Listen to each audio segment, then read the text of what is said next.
मैं कौन हूँ, मतलब एक नाम हूँ या शरीर का नाम भी दूसरे ने दिया है और सारे विचार भी दूसरे के, वास्तविकता के है। बेटा ये सवाल भी तो तुम्हें दूसरों ने ही दिया है ना। तो जिज्ञासा तो होती है अंदर से ना, क्या जिज्ञासा, 22 साल हो गए एक सवाल के जवाब में। ये जिज्ञासा तुम्हें ये जिज्ञासा तुम्हें होती क्या अगर तुम्हें ये कॉन्सेप्ट्स ना दिए गए होते कि तुम्हारा शरीर दूसरों का है, तुम्हारे विचार दूसरों के हैं। ये जो जिज्ञासा है ये भी दूसरों ने ही दी है। जैसे तुम इतनी किताबें पढ़ते हो वैसे ही तुमने एक आध्यात्मिक किताब भी पढ़ ली जिसमें ये सब बातें लिखी हुई थी कि शरीर और मन बाहर से आए हैं। तो उस कारण ये सवाल तुम्हारे लिए थोड़ा प्रासंगिक हो गया। ईमानदारी से बताओ, उस तरह की किताबें नहीं पढ़ी होती तो क्या ज़िंदगी भर भी तुम्हें ये सवाल आता कि मैं कौन हूँ? और दुनिया में करोड़ों लोग हैं जो वैसा कोई ग्रंथ नहीं पढ़ते, जो ऐसी किसी चर्चा में जाके नहीं बैठते। वो 80 साल के हो जाएं कि 500 साल के हो जाएं, उन्हें कभी ये सवाल उठता है मैं कौन हूँ? जीवन तो व्यर्थ हो गया था।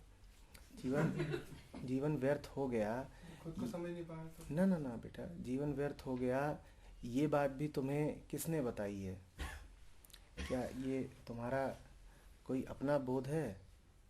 ये तो कबीर आए, उन्होंने बोल दिया कि हीरा जन्म मोल था कौड़ी बदले जाए, और जीवन की सार्थकता इसी में है कि आत्मज्ञान हो। ये सब भी तो तुम्हें किसी और ने ही बता दिया है ना। सामाजिक प्राणी मनुष्य तो समाज से सब सीखेगा। उत्तर आ गया मैं कौन हूँ? आ गया उत्तर? सामाजिक प्राणी तुम्ही ने बोला। बातों का खेल है। बेटा सारा बातों का ही खेल है। देखो ना, ये माने बैठे हो कि सामाजिक प्राणी हो और साथ में पूछ रहे हो कि मैं कौन हूँ। ये तो विवेकानंद ने कहा। तुमने क्या कहा? अपनी सोच तो कुछ है ही नहीं। ये भी क्या तुम्हारी सोच है? तो ये सवाल कि मैं कौन हूँ, ये कल्पनाएं उड़ाने के लिए नहीं होता है। अब समझो कि इस सवाल का महत्व क्या है। इस सवाल का ये महत्व बिल्कुल भी नहीं है कि इसका कोई जवाब मिल जाएगा तुम्हें। इसका कोई जवाब वगैरह होता नहीं है। मैं कौन हूँ, मैं कौन हूँ, सिर्फ एक ईमानदार सवाल होता है। ध्यान से समझना, मैं कौन हूँ सिर्फ एक ईमानदार सवाल होता है। किसी भी क्षण में जो भी घटना घट रही है उसमें मैं कौन हूँ, कोई इसका एक बंधा हुआ रिजिड उत्तर नहीं होता मैं कौन हूँ। खेल रहा हूँ तो उस वक्त मैं कौन हूँ, गुस्से में आ गया हूँ तो मैं कौन हूँ, भावुक हो गया हूँ तो मैं कौन हूँ, आकर्षण उठ रहा है मैं कौन हूँ, भूख प्यास लग रही है तो उस वक्त किसे लग रही है, मैं कौन हूँ। विधि है सिर्फ एक, लेकिन ये विधि काम तभी करती है जब मैं कौन हूँ ईमानदारी से पूछा जाए। इस चक्कर में मत रहना कि पूछते पूछते एक दिन तुम्हें ये उत्तर मिल जाएगा कि मैं आत्मा हूँ या मैं मुक्ताकाश हूँ या ठीक है मैं पंचकोशों से परे कोई महाशून्य हूँ। ये सब बातें तुमने पढ़ ली होंगी। मैं 3 अवस्थाओं से परे कोई चौथी अवस्था हूँ और मैं चौथी अवस्था से भी आगे कुछ हूँ। ये सब छोड़ दो। तुम कौन हो ये देखो। इस प्रश्न का शास्त्रीय उत्तर क्या है ये नहीं। तुम्हें अपनी जिंदगी जीनी है, शास्त्रों की तो नहीं जीनी है ना। तो तुम्हें अगर कभी किसी से ईर्ष्या उठ रही है तो उस वक्त पूछो किसे उठ रही है। मैं कौन हूं, मैं दोहरा रहा हूं इस बात को सबके लिए, ये सिर्फ विधि है सेल्फ ऑब्जर्वेशन की। ये कोई थमा हुआ, ठहरा हुआ सवाल नहीं है कि मैं कौन हूं, ABCD, मन, शरीर, संस्कार या आत्मा। और तुम बड़े होशियार हो कि तुमने D पर टिक लगा दिया कि मैं तो आत्मा हूं और तुम जान गए। हम आमतौर पे ऐसे ही लेते हैं, मैं कौन हूं, आत्मा। ठीक है, तुम आत्मा हो, जाओ।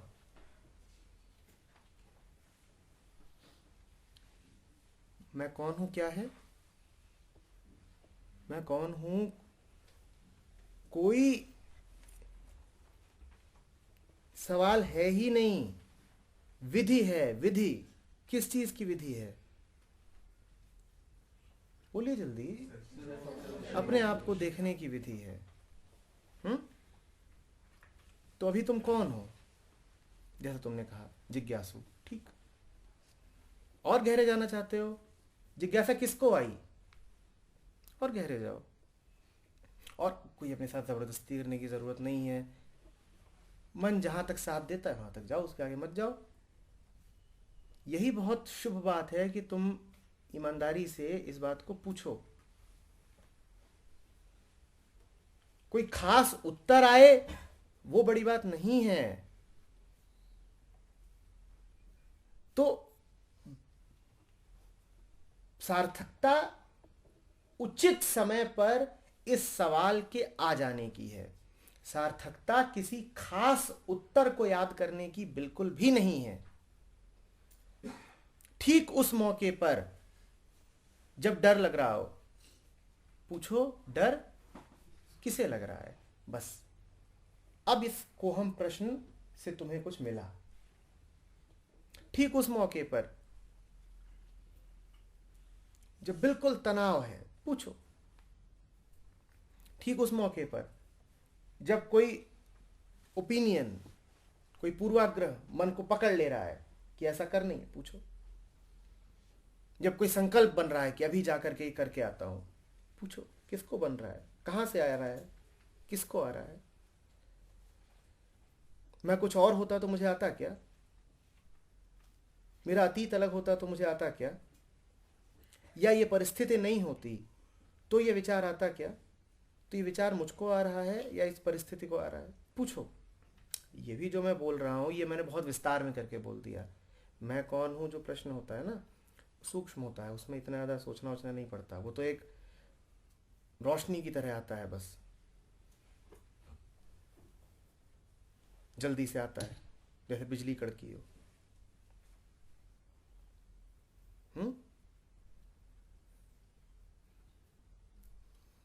मैं कौन हूं कि उत्तर की तलाश मत करो, क्योंकि कोई अंतिम उत्तर नहीं है उसका। ईमानदारी से मैं कौन हूं में जीना सीखो। ईमानदारी से। ईमानदारी से इसलिए कह रहा हूं क्योंकि मैं कौन हूं कि बहुत सारे उत्तर तुम्हें इधर उधर लिखे हुए मिल जाएंगे। वो तुम्हारे उत्तर नहीं है बेटा। तुम्हें तो अपना ही पूछना पड़ेगा ना कि इस स्थिति में क्या चल रहा है। तुम्हारी स्थिति सिर्फ तुम्हारी स्थिति है, व्यक्तिगत, और तुम्हारे अलावा किसी के लिए संभव नहीं है उस स्थिति में मैं कौन हूं पूछ पाना। तुम्हें ही करना पड़ेगा।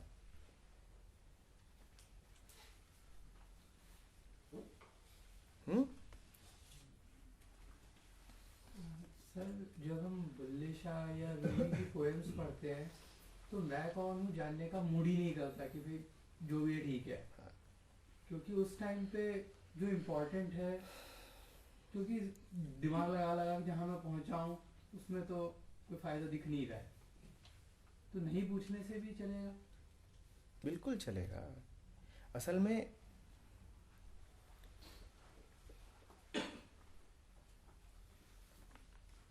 जब तुम आईने में अपने आप को देख रहे होते हो तो क्या चिल्ला रहे होते हो मैं कौन हूं, मैं कौन हूं? दिख रहा है ना,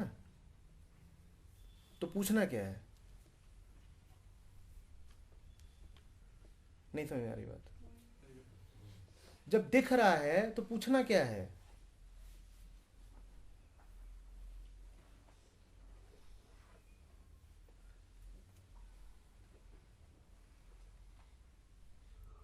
तो आईने की तरह हमेशा ये बात सामने रहे, फिर पूछना नहीं पड़ता। सवाल इतना सूक्ष्म हो जाता है, इतना सूक्ष्म हो जाता है कि उसकी उपस्थिति फिर पता नहीं चलती। वो सजगता अपने आप लगातार बनी रहती है कि रोल प्लेइंग कर रहा हूं, कि नाटक कर रहा हूं, या संस्कारित हूं, या बस सहज रूप से मौजूद हूं। वो सजगता अपने आप बनी रहती है। चेतावनी, वो सजगता विचार नहीं है। मैं कौन हूं जब तक ख्याल है, तब तक उसका उत्तर भी ख्याली ही होगा। और मैं कौन हूं जब एक सूक्ष्म सजगता बन जाता है, वो विचार नहीं रह जाता। मैंने सालों से ये सवाल नहीं सोचा होगा कि मैं कौन हूं, और तुम मुझसे जबरदस्ती भी करो ना कि सोचो तुम कौन हो, तो मुझे अधिक से अधिक नींद आ जाएगी, नहीं सोच पाऊंगा। क्या सोचूं कि कौन हूं? क्या अगर सोच रहा हूं तो कौन हूं? सोचने वाला। इसमें क्या सोचें?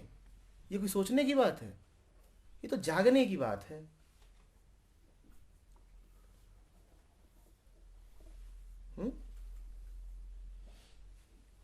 बहुत फैशनेबल हो जाता है। स्पिरिचुअलिटी के अपने फैशन होते हैं।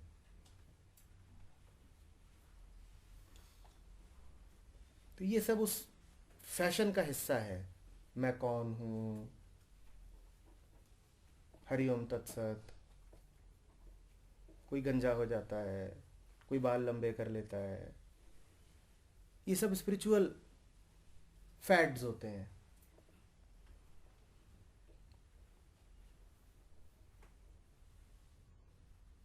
कितना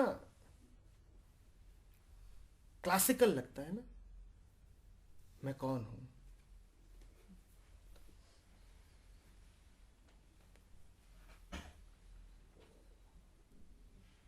मैं कौन हूं?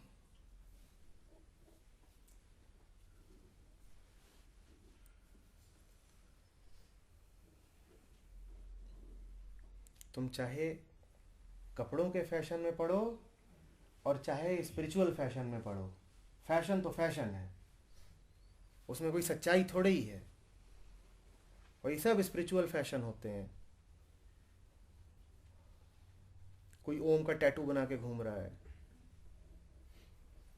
हम ओम का टैटू बनवाने वाले को तो तुम कह दोगे कि ये देखो, ये मैंने देखा उस दिन किसी ने बाल ऐसे कटवाए थे कि सर पे ओम लिख गया।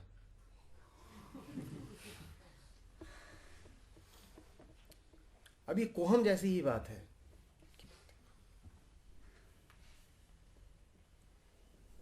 मुंडी पे ओम लिखा हुआ है।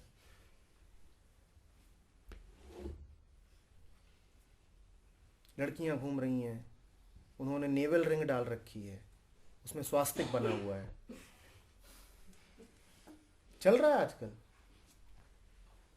नाभि में स्वास्तिक लटक रहा है। और न जाने क्या क्या होगा आगे।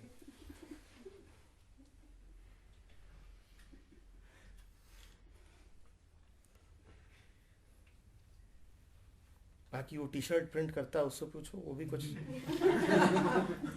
स्पिरिचुअल टी शर्ट्स निकालता होगा।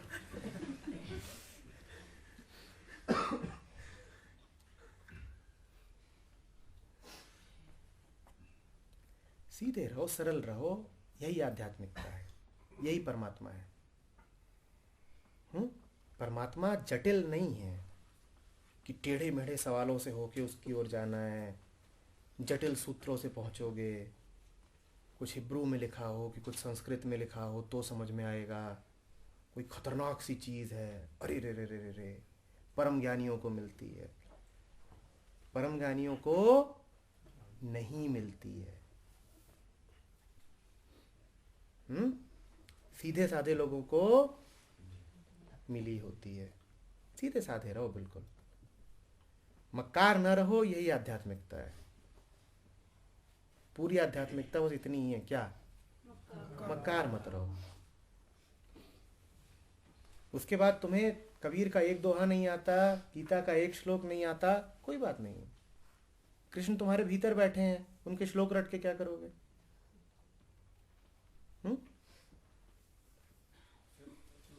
सूक्ष्म विचार जो होते हैं, जो उन विचारों का कई बार सूक्ष्म विचार होते हैं, कष्टदायक होते हैं कि जब नॉर्मल विचार आता है तो बहुत रिलीफ है कि बच गए। तो सर मतलब जो वैसे वाले विचार आ रहे थे सूक्ष्म वाले, तो मतलब वो विचार आना भी सर विचार ही हुए हैं, थॉट सारा दिमाग में, वो भी एक तरह के से फ्री नहीं है स्टेट में भी। सूक्ष्म विचार आप क्या समझ रहे हैं? सिर्फ ऐसा कि इसमें सब कुछ बेसलेस दिखता है, कुछ कुछ प्रोसेस होता है इसमें, वो ऐसे पता नहीं सूक्ष्म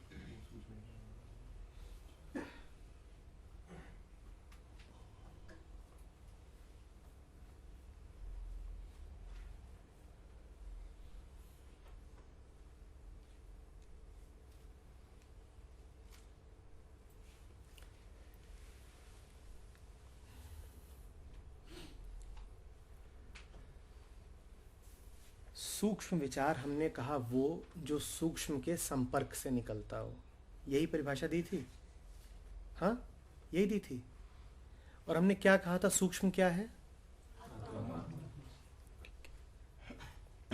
सूक्ष्म विचार वो जो आत्मा के संपर्क से निकलता हो, उसमें वो सारे गुण होंगे जो आत्मा की उपाधियां मानी जाती हैं।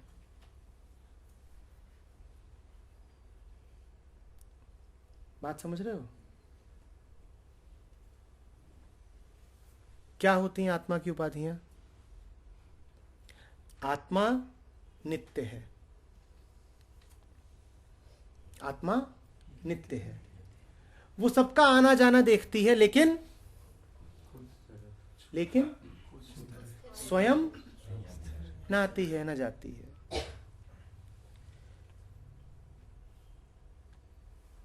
तो सूक्ष्म विचार क्या हुआ? दिस टू शैल पास। सुना है ना, ये सूफी कहानी है। ये एक सूक्ष्म विचार है, ये बाकी तर्कों को काट देगा। आपको बड़ी खुशी उठ रही है और आपके मन में अब एक लहर आई है कि चलो कुछ कर डालते हैं। यदि ये सूक्ष्म विचार आ गया, सब आवत जावत है, आया है सो जाएगा। तो बाकी तर्क अब इसके सामने नहीं चलेंगे। समझ रहे हैं? इसी तरीके से आत्मा की और उपाधियां ले लीजिए।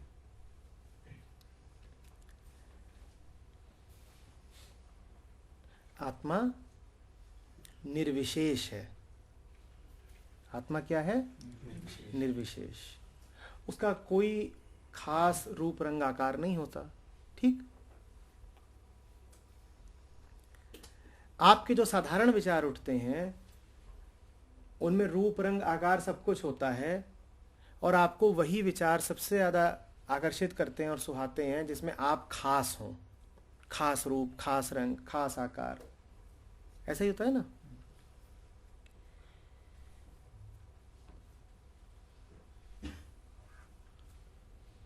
तो यदि आपको यह विचार आ जाए कि मिट्टी हो जाना है, जो है वो मिट्टी हो जाना है, तो ये विचार जितने भी खासियत के विचार होंगे उनको तत्क्षण साफ कर देगा। या इसी तरीके से आपको वो विचार उठाए जो मंत्र ज़ेन गुरु देते हैं कि जन्म से पहले तुम्हारा कौन सा खास चेहरा था, आज तुम ये चेहरा देखते हो, कहते हो मैं, और अपने बारे में 1000 तरीके की हसरतें करते हो। जरा जन्म से पहले वाला अपना चेहरा दिखाना। निर्विशेष थे तब, यदि ये विचार आ जाए तो बाकी दुनिया भर के जो उपद्रवी उत्पाती विचार हैं वो सब साफ हो जाएंगे। मंत्र की और जप की जो पूरी अहमियत है वो इसीलिए है कि उल्टे पुल्टे विचारों से तो मन भरा ही रहता है। अगर सही समय पर सही विचार, सूक्ष्म विचार आ जाए तो आप बहुत सारी आफतों से बच जाएंगे। पर सही समय पर आना चाहिए, बाद में नहीं।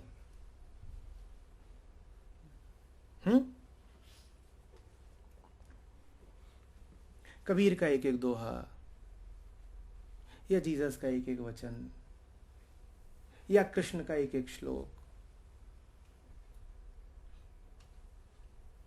या शिव सूत्र, ये सब है क्या? सूक्ष्म विचार ही तो हैं। और क्या है? सूक्ष्म विचार ही तो हैं। यदि सही समय पर याद आ जाए आपको गीता का कोई श्लोक, तो क्या बात है। और आप किसको कहोगे कि अनुकंपा है? या यदि सही समय पर आपके सामने कृष्ण की मूर्ति कौंध जाए तो और क्या चाहिए आपको?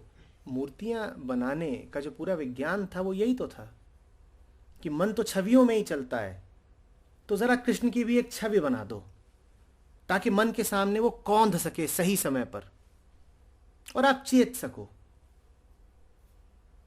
एक चेहरा आंख के सामने आ गया और आप तुरंत संभल गए।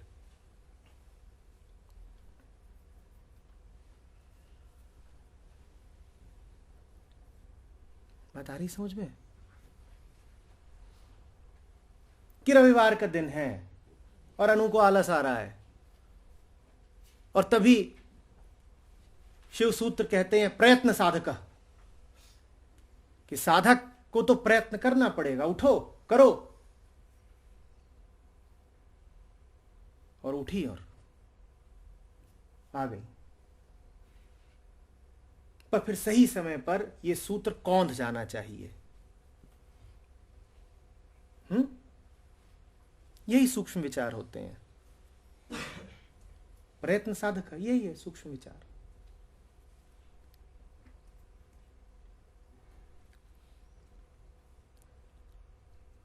अभी हम ये जो सारी चर्चा कर रहे हैं ये क्या करती है? ये आपके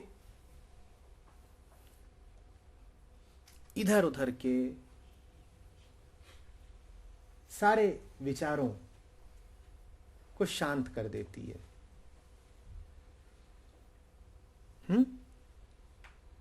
ये जो आप लिख लिख करके अभी भेजोगे थोड़ी देर में, ये क्या होंगे?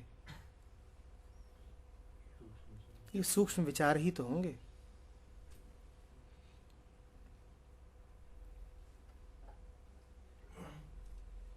ठीक है? आप जांचना ही चाहते हो कि कोई विचार सूक्ष्म है या नहीं, तो उसकी कसौटी आत्मा है। ये देख लीजिएगा आप कि उसमें समय तो शामिल नहीं है। जिस विचार में समय को महत्व मिल रहा हो वो सूक्ष्म नहीं हो सकता। देख लीजिएगा कि उसमें कोई विशेष व्यक्ति या स्थान तो शामिल नहीं है। जिस विचार में स्थान को या व्यक्ति को या रूप को या व्यक्तित्व को जगह मिल रही हो वो सूक्ष्म विचार नहीं हो सकता। समझ में आ रही बात?